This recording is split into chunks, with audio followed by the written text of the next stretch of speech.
بەڵێ شوان یەک خولەک بەر لە ئێستا وەفدەکەی یەکگرتووی ئیسلامی کوردستان کە وەفدێکی باڵا بوو گەشتە بارگای مەکتەبی سیاسی کۆمەڵی ئیسلامی کوردستان کە لەلایەن وەفدێکی باڵای کۆمەڵی ئیسلامی کوردستانیشەوە پێشوازی دەکرا. شوان دوو ڕۆژە بارگای مەکتەبی سیاسی کۆمەڵی ئیسلامی کوردستان وەفدی سیاسی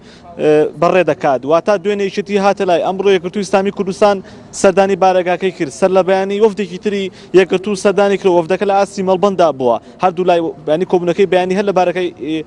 مەکتەبی سیاسی کۆمەڵی ئیسلامی کوردستان بووە. ئەم کۆبوونەوەتانەی یەکگرتوو کۆمەڵ پەیوەندی مەبارودۆخە سیاسی ئێساوە هەیە کە پێشنیاز یەکێتی هەیە و دوێنێ یەکێتی خۆی هاتە لای کۆمەڵ بەڵام کۆمەڵ وتی یەکێتی پێشنیازەکانی ینی باسی گۆڕینی سەرۆکی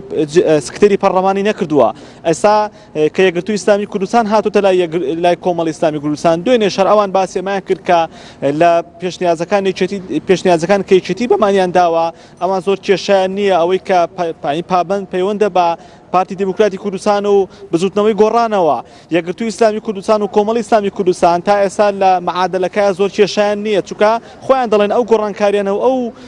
ململانە سیاسی لەناو دوولایەنە سیاسی تردایە بەڵام ئەم دوولایەنە لەناو خۆیاندا یعنی لە پەیوەندی نێوان یەکگرتوو کۆمەڵدا چەند گرفتێکەیە. یەکێک لەوانە ئەوەیە کە باز دەکرا کە پارتی دموکراتی کوردستان 15 پۆست دەدات بە یەکگرتووی ئیسلامی کوردستان لە ئەنجومەنی پارێزگای هەولێر کە ئەمە تا ڕادەیەک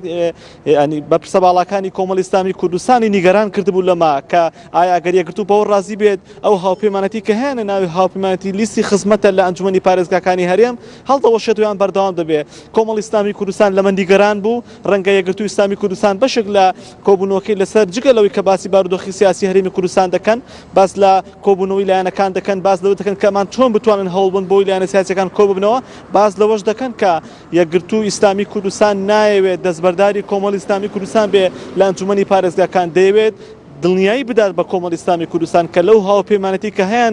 ناوی لیستی خزمەتە لە ئەنجومەنی پارێزگاکان دووکەڵ نابێتواتە ناکشێنەوە پێکەوە دەمێننەوە. ئەگەر زانیاریت لە کێ بەشدارە لە کۆبوونەوەی هەردوولا لە ئێستادا؟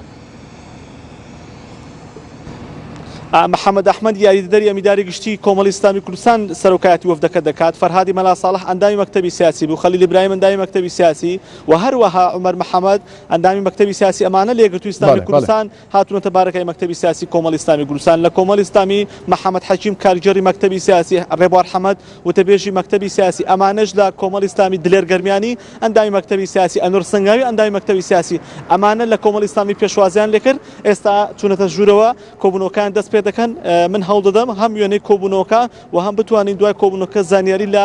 ئەندامانی کۆبوونەوەکە کە لە یەکگرتووی کۆمەڵە وەربگرین بزانێکین بە دروستی خۆیان چی دەڵێن لەسەر ناوڕۆکی کۆبوونەوەکان. بەڵێ شوان سپاس بۆ هێمن مەحموود پەیامنێرمان لە سلێمانیەوە.